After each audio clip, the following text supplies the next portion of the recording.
Husky 150. So ito na yung itsura niya pag binaklas. Yung side fairings lang. Kabilaan yan. Mga tornilyo lang naman yung tinatanggal dyan. So ang gagawin is hihinangin to. Itong part no. Ito. Tsaka yung dito kabilaan. Gagrinder. Hihinangin to. Gagrinder. Tapos bubutasan yung ano. Ayan. Ayan yung nagka-crack kapag katagalan or ano. Ito nga may Meron na. may ano na, may tama na. Ayan, meron na din. Ayun. Ito mas malaking tama. Kitang kita oh. Ayan nangyayari kapag pinabayaan. So ang solusyon dyan, tabas. Yan, tabas yung ano na yan oh. Ang kanto na yan. Ito lang, bibili, bababa lang natin po. Oh, pantay mo lang dito. Oo. Diba ito? Pantay mo na lang siya. Ito lang naman. Oh, parang wala naman siyang silbi na ano. Hindi naman yung susuporta wala Papantay naman. ko dito, hanggang dyan. Siguro dito lang sa Ito. Itong, diba ito? Pantay mo lang siyang ganun. Oo. Ito ba ito? Hindi. Ito. Yan. Bababaan ko lang yan. Kumbaga medyo putpuri mo lang. Saan talsik niyan?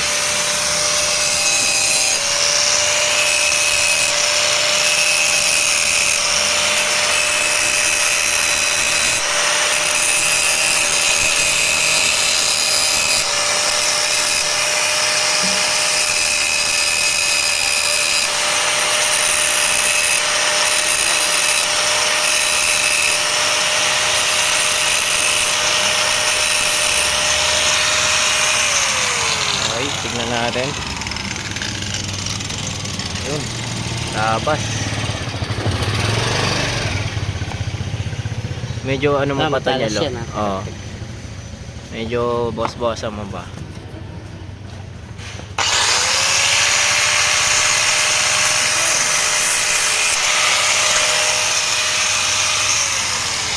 Dito. Ang kanto na to.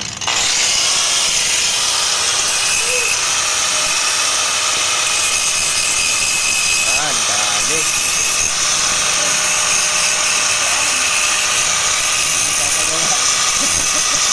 Sa mga magpapagawa, dito lang sa Santa Ana.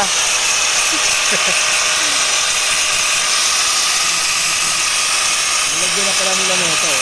Oo. Kasi wala. Parang alam na rin nila natin. Ayan.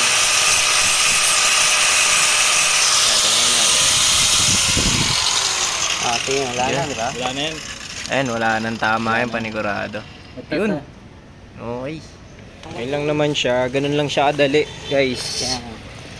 Kailangan nyo lang ng marunong na ano, gumamit ng tools Sabi nila. para safe din kayo.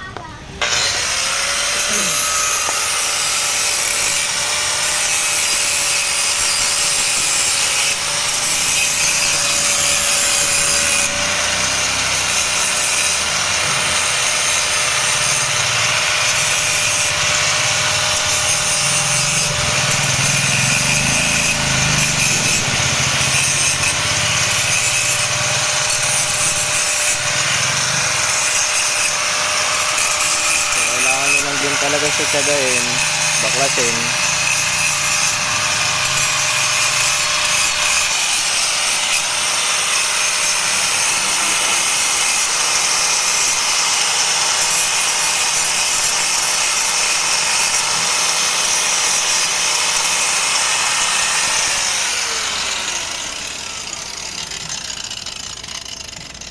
Yun, dali. Parang sinukat. Talas, ha? Ayun pa pala isang issue, nagkakaroon ng tubig dito na iipon. So kailangan din siyang butasan dyan sa sulok para mawala. Yan, kabilaan yan. Yan. Nakita lang din namin to sa ibang vlog. So shoutout sa inyo. Yan na. Bada, dito. Ano, sa kanto siya, yung tusok na ano. Ito labas yun. Yan.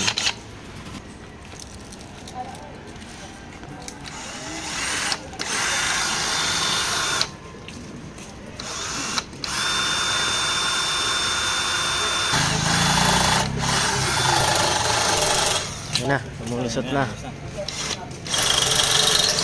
Dali, parang sinukat. Yan na, yan yung butas. Water testing. Wala ng tubig.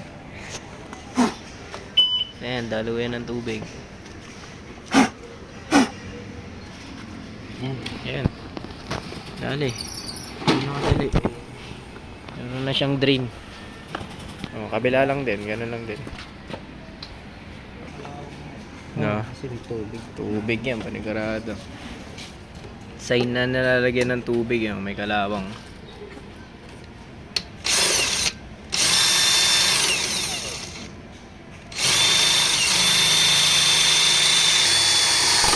Yun, okay na. Paliwanag ang butas. Yan. Okay. Hindi na siya maipunan ng tubig. Okay, kabitan na ulit ng ano, bearings.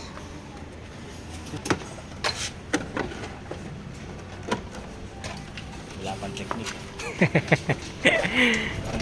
Kailangan talaga kapain muna yung ano, paano siya tatama yung pagkakaklip ng bawat ano. So kung magdi-DIY din kayo, expect nyo na kailangan tiyagain yung ano. Ito pa sa so yun na, yun na itsura nya nung natabas na. Ayan, panigurado hindi na yung tatama. Oo. Hindi siya Ay. nakatupo. Yan lang naman yung problema niya dyan. Ganyan yung pasag. Yan. Basag na talaga. So kabilaan din Kailangan ganyan. lang nila nung nakita na nilang ano, Pagpaklas. basak na. Basag na. Kasi malalamat yan dito eh, oh. Kaya hindi ako kumuha agad nung una eh. Kasi nga hinintay ko muna yung mga ano eh, yung mga issue. Kasi bago eh. Yun, okay na. Kabit na lang din yung isa. Nakabit na. Ayan, ayan yung itsura guys. Kapag tabas na siya, hindi na siya tumatama.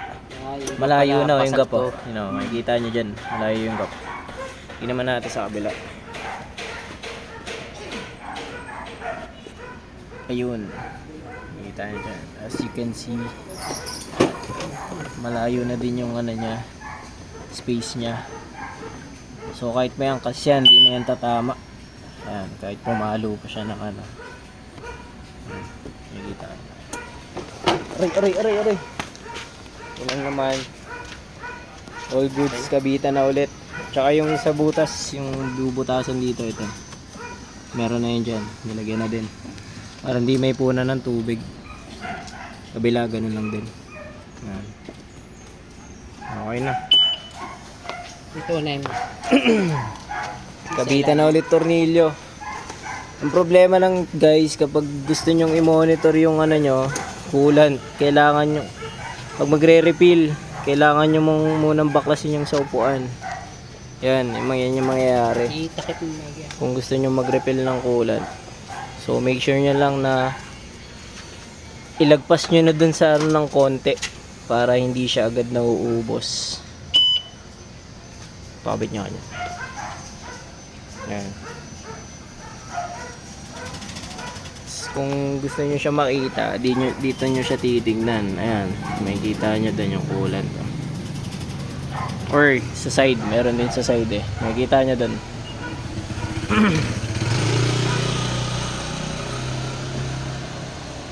Yan, all goods. Problem solved. Okay na. Visa. Let's go!